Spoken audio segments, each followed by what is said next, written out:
Hi folks, hope you're having a wonderful day. We are down towards the end of the week now, we're on Thursday, and that means, of course, it is time for another 40k lore rant. This one will be the one that basically ties the bow in the argument of, does 40k really work as a setting in a really serious literary context? That's how I look at these things. I think 40k has the potential to be just that. But is it there yet? No.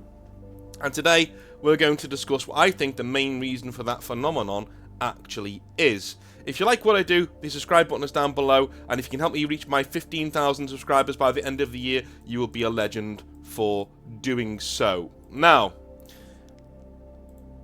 there is a really big analogy that I've been waiting to do on the channel in a full video, right? I've been using it in different videos, but this is the time when I'm going to explain it, alright? This is a video that is meant to just put that bow on the argument of 40k, does it really work as a setting? You all know how much I love 40k, its systems and its lore, but that does not mean as a setting it's beyond criticism. And this is a big factor that is essentially my main bugbear with the entire setting. You know that feeling when I'm about to talk about. You know what I mean. Have you ever read a book set in the 40k universe and gotten really excited for a duel or a fight that is about to happen? Then it does. Ooh, it could be two armies or it could be two characters. Awesome, brilliant, here we go, right? And both characters somehow make it out alive, shaking their fists against each other saying, I'll get you next time, right? Feels cheap, doesn't it? Let me give you a few examples of when this has happened in 40k literature. I'm going to skate over them, but I'll try and expand on them as I can. 1. Kharn versus Erebus. We all know that fight, right? Kharn is there about to just chop Erebus in half. Erebus teleports away. Cheap.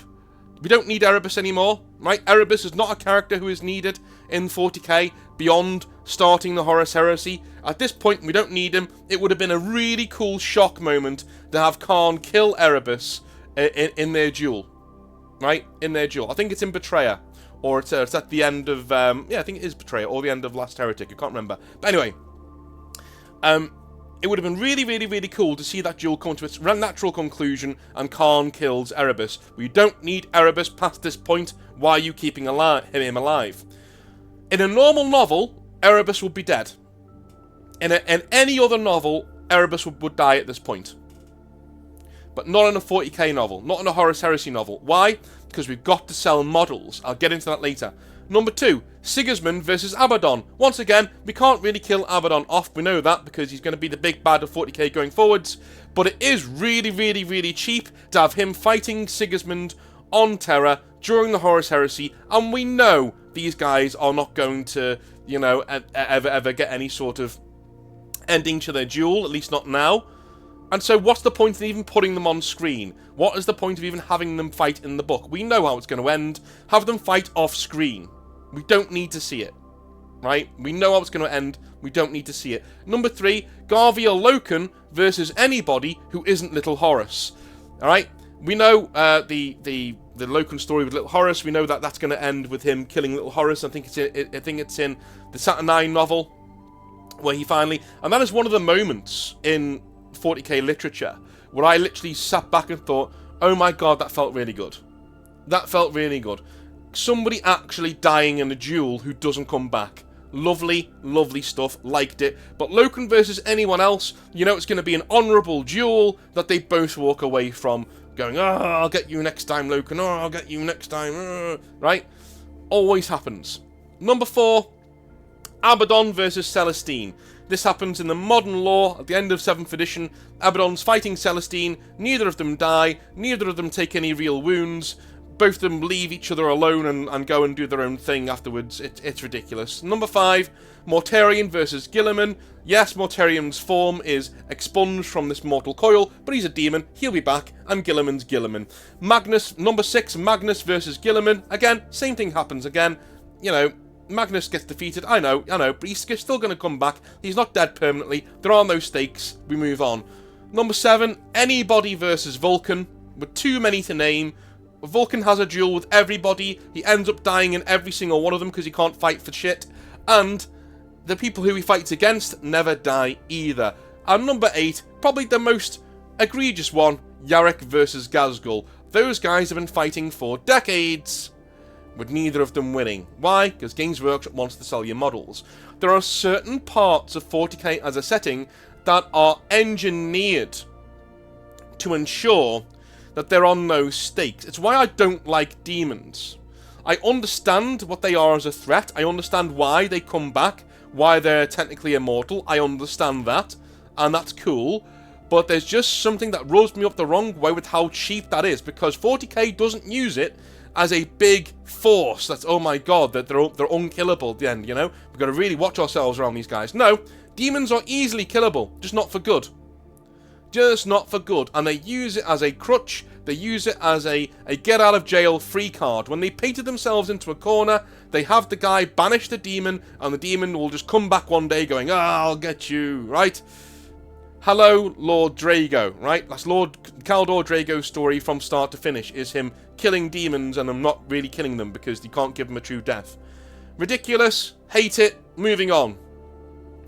These are just a few examples, and there are dozens more that I could go into about duels and fights that happen in 40k that don't really get any real conclusion. Perhaps there are hundreds more, where some contrivance forces the combatants apart at the height of the action, or brings the duel to an inconclusive end that makes both characters look cool. Games Workshop is allergic to character deaths. Even specific characters made just for the story in hand, and not a model, have ended up getting the plot armor treatment and then inevitably a model of their own.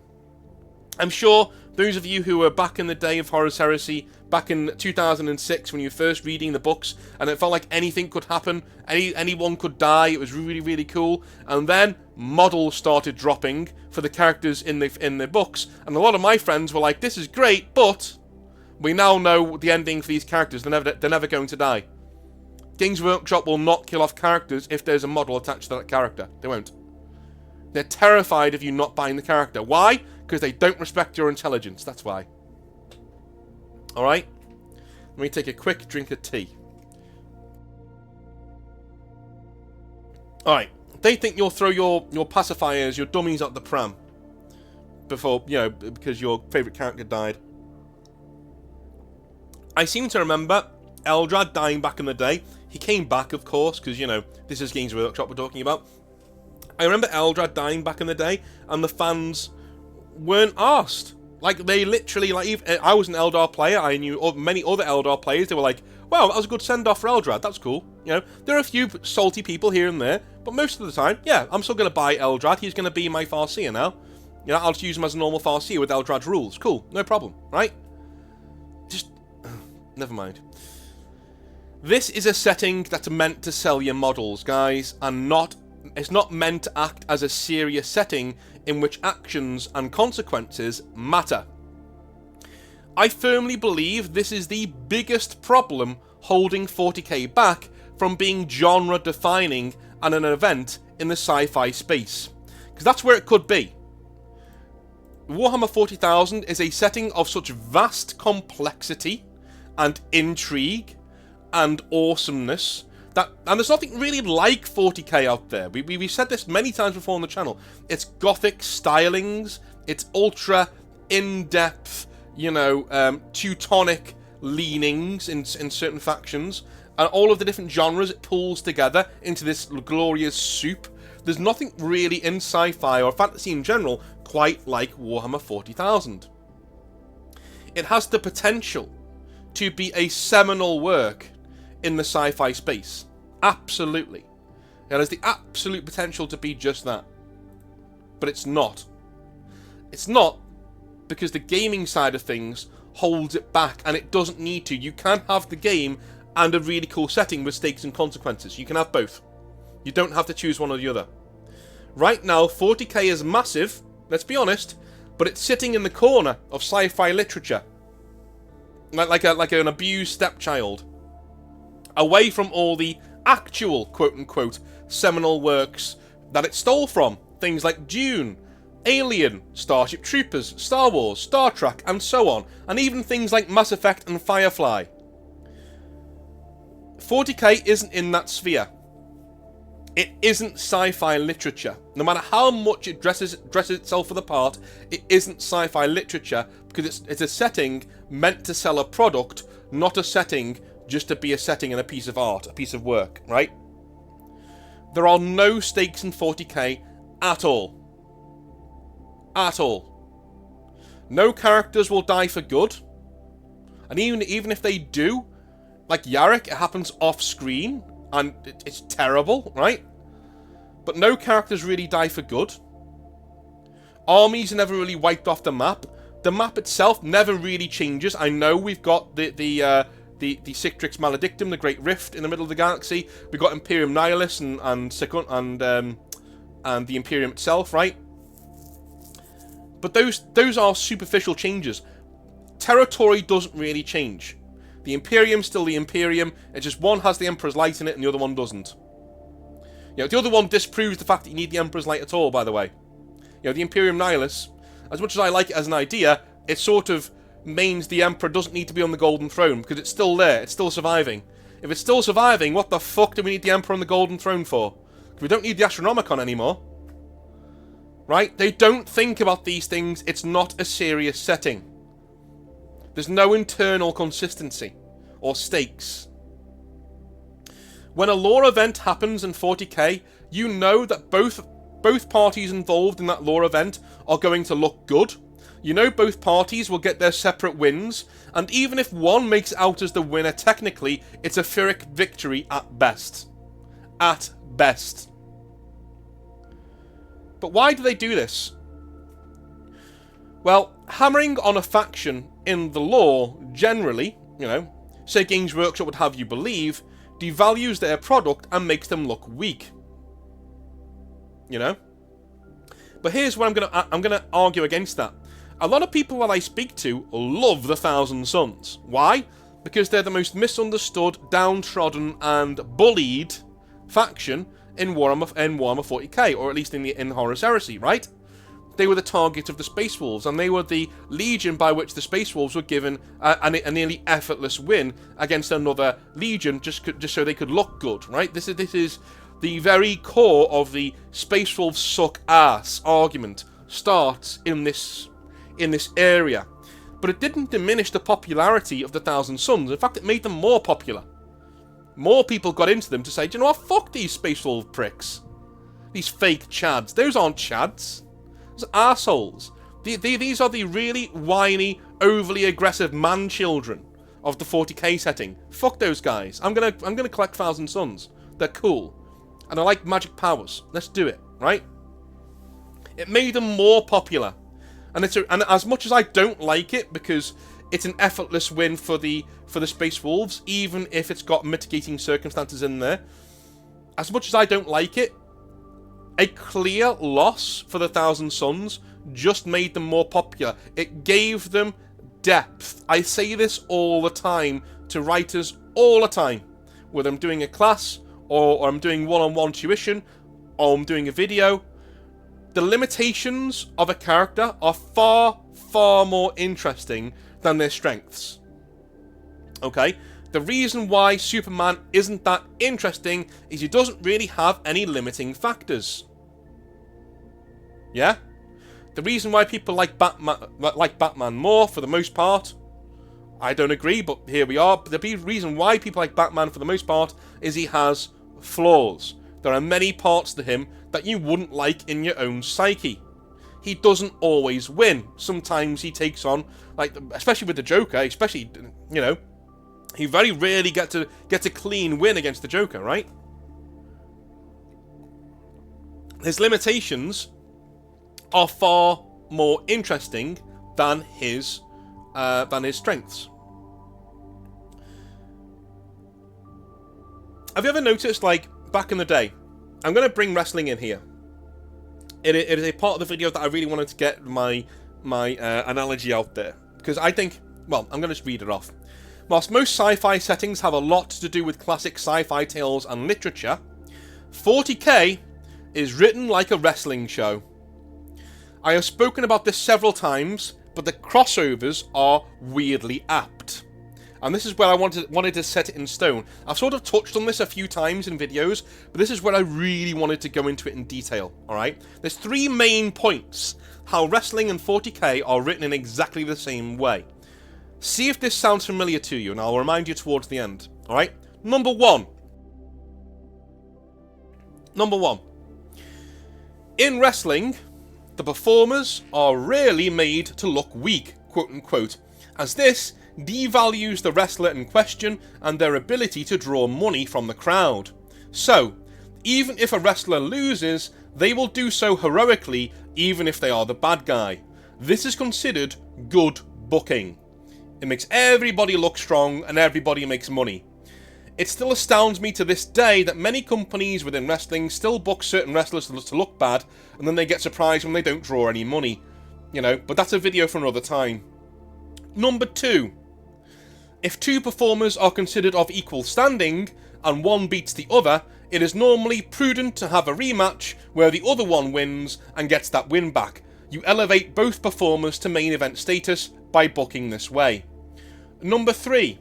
If a bad guy wins in wrestling, he often does so by taking shortcuts against the good guy to beat him. This gives the bad guy, the heel, heat with the crowd, as they hate him, as well as keeping the good guy, the face, looking strong and sympathetic in the eyes of the viewing audience. This is falling out of fashion these days, but it was how wrestling was done for decades. At the end of the day, wrestling exists not to tell a story, but to sell your products by telling a story. The product in the show is the show and the performers. Right? Where is wrestling in the grand scheme of storytelling, though? For men of culture like me and you who like it, probably, we know it is a fantastic long-term storytelling device when done right, but often it's not. Often, it relies on the same old tropes and tactics that remove all the stakes and intrigue from their own show to draw mediocre ratings, because they know they can get mediocre ratings. Why bother chasing the big ones? Does this sound familiar, Warhammer 40,000 fans? It should do. It definitely should do. Right? Let's go back there and look at how it equates. Those 3 points, right? Wrestlers are never really made to look weak. Well, how can we equate that to 40k? You know how we equate that to 40k. Every single battle you ever see, does it ever make, apart from the Thousand Suns, does it ever make one side look weak? No. Absolutely not. Both sides always look badass. They always look like they have a chance of winning. And even if one of them wins, it's a Pyrrhic victory, which means they only just won and they lost so much to win that they may as well not have won. It's exactly the same as they do it in wrestling. Exactly the same. Number 2. If 2 performers are considered equal, then they trade wins. Does this happen in 40k? You'll bet you bottom dollar it does, unless you're Guilliman, the Ultramarines, or the Space Wolves, where you get to keep all of your wins at the expense of everybody else, which is why everybody fucking hates you if you collect those if you collect those armies. The other time, everybody else, right, has to trade wins. All the time. Read any campaign book. Read anything on any wiki about campaigns and things that aren't really, you know, part of the lore. So if some things are part of the Death Watch lore, right, they will win most of the things in the Death Watch lore to make them sound cool. But if there's a campaign where the Death Watch in the story of Warhammer 40,000 are fighting, say, the Tau or the Eldar, both sides will come out smelling of roses, and if one of them wins one battle, the other one will win the next one. They will trade wins back and forth, because nobody is allowed to look overly weak. And number 3, if a bad guy wins in wrestling, he often cheats to make himself get heat and to make the good guy sympathetic. Again, I don't even need to cover this in examples. If you know what 40k lore is, you know dozens of these off the top of your head, right? Erebus has 6 to his own name on his own. Alright? Literally. 40k isn't literature. It's fucking wrestling. It's literally wrestling. It's not literature. And I want it to be literature. I want it to work as a proper setting, because I think 40k has a real chance of being a seminal work in the sci-fi space. I really do think it does. How? By introducing stakes. Have wins and losses mean something. That was one of the huge criticisms of the WWE in recent years, recent decades, is that they just seem to trade wins over and over and over again. It's so predictable because they're so terrified of having you devalue their product by not liking one of their wrestlers. When a new company called AEW came along, now I don't agree with everything that AEW does, but this is a good thing that they did. They introduced the fact that wins and losses actually matter. You had a win and loss record on screen for every guy. So wins and losses mattered. They had a ranking system and all sorts. And that introduced a whole load of intrigue into their product of, oh wow, if this guy beats this guy, he moves up in the rankings. That's really cool, right? There's stakes now. And there's a winner and a loser. So if you combine the fact that, you can still have every battle in 40k be really closely fought, and every campaign being really closely fought, and both guys look good, that's great. That's good practice. I'm not saying that's bad practice, that's good practice, right? But have one win and have one lose. Give them wins and losses and make sure that they mean something to the setting going forwards. Have the borders of the galaxy change because of vast results that are happening in real time, in the hobby. Equate results. Make sure you go in and you're listening to your fans and what they want, what they find is cool. And if they think something isn't cool, change it. Change the lore of it. Work it more into the setting. Make sure that there's stakes and consequences for things that are happening in the Warhammer 40,000 universe. If you don't do that, it's meaningless. And that's where we are right now, unfortunately. Look at where wrestling is in the storytelling world. Okay, where is it? In the storytelling world, in TV land, where's wrestling? The gutter. Let's be honest, alright? I love it, but let's be honest, not a lot of people think of it when it comes to storytelling, and although they should. In terms of sci-fi settings, to me, Warhammer 40,000 uses almost exactly the same tactics for almost exactly the same results. It's not taken seriously by the medium of science fiction at large. It's looked down upon as lowbrow and for idiots who like to dress up like they are in the Third Reich. And none of this is true. But the setting does itself no favours, guys. Absolutely no favours at all. Hopefully you can see how those two things jumping off each other sort of make sense, right? I honestly think that wrestling, in terms of storytelling on TV, and in general, it occupies the same space that 40k does in sci-fi stories and settings. It's considered lowbrow, it's pushed to the side. I know when you've gone into like your own bookstore, you must have seen Warhammer is off to the side. It's not really in the sci-fi section, or it is in there, but it's just thrown in higgledy-piggledy and they're never together. Do you know what I mean? Because people working there don't know what it is and don't really care. It doesn't need to be that way. That's my point. You could literally have your cake and eat it. You could have 40k as a setting where things matter. There are stakes, and there are things that you literally can't, adjudicate for. There are things happening, and you need to trust your customers to go with you. Because they will. You've seen with the Thousand Sons, they will go with you. If you go into the Thousand Sons, tons of people love the Thousand Sons and collect them obsessively because they're the underdog, because they're the tragic dudes, because they're the guys who've been run down by everybody. People love the Lamenters, right? Because they lose all the time. And people are like, I want to turn that around. I feel for those guys. Those are my dudes there, man. Then you have really insecure people who want to go and play Space Wolves. That's fine. That's fine. I mean, obviously, there are people who just like Viking stuff, and that's great, there's no problem. But there is a reason why those Ultramarines and Space Wolves are so popular. Simply because they win. All the time. And even when they lose, they win. The one big loss that the Space Wolves have is that they've still got the Canis Helix. They've still got their curse. What is their curse? That they turn into werewolves sometimes. Wow. You've still got the coolest part of your lore.